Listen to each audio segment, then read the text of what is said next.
When we use the word smuggling, we usually refer to guns, crystals, and of course, other types of crystals, if you know what I mean. But what about beach sand? Seems odd, isn't it? Well, the fishermen of Kerala beg to differ, as there is heavy amount of smuggling of beach sand in the area. Interestingly, a small town on the coastline of Kerala is declared to be radioactive. Also, the same little town possesses the potential to boost up the energy production of nuclear reactors in India. Confused? Sit tight as we unravel the links between all of this.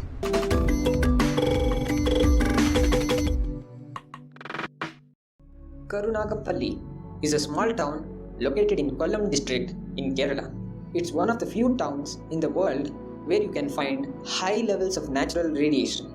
Certain international standards would prescribe not more than 5 milligrays per year as the allowable limit for radiation exposure. But Karunagapalli, as the Hindu reported in 2011, witnessed radiation levels up to 76 milligrays per year. The cause of this radiation happens to be the thorium-rich monazite sand that is present in abundance in this coastal belt.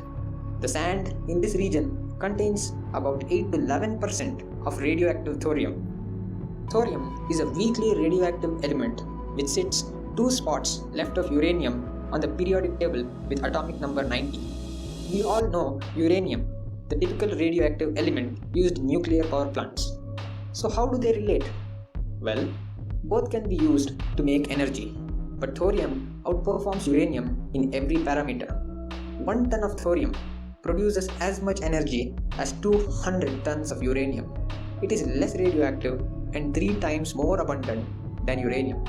Uranium uses water-cooled reactors, whereas thorium uses the molten salt reactors, which does not require massive amounts of water. If anything goes wrong, at least you don't have to deal with water at 1000 atmospheric pressure that goes out of control. Additionally, thorium is not fissile, means it cannot self-start chain reaction. It has to be bombarded with neutrons to make energy. This reaction gives us uranium as a byproduct, which can fuel uranium-based reactors. As with all good things, this too has some concerns. Thorium fuel is a bit harder to prepare. Thorium dioxide melts at 550 degrees Celsius, higher temperature than traditional uranium dioxide. So very high temperatures are required to produce high quality solid fuel. Also, irradiated thorium releases gamma rays, which are harmful in the short term. So, will thorium power plant ever become a reality? Will it be able to replace uranium? Well, yes and no.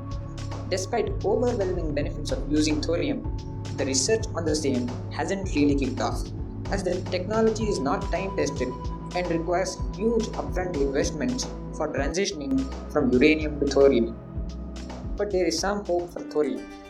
Countries like India and China, with massive energy requirements, are investing heavily in thorium technology. But India leads the world when it comes to commercialization of thorium energy. As home to a quarter of the world's known thorium reserves and notably lacking in uranium resources, it is no surprise that India envisions meeting 30% of its electricity demands through thorium-based reactors by 2050.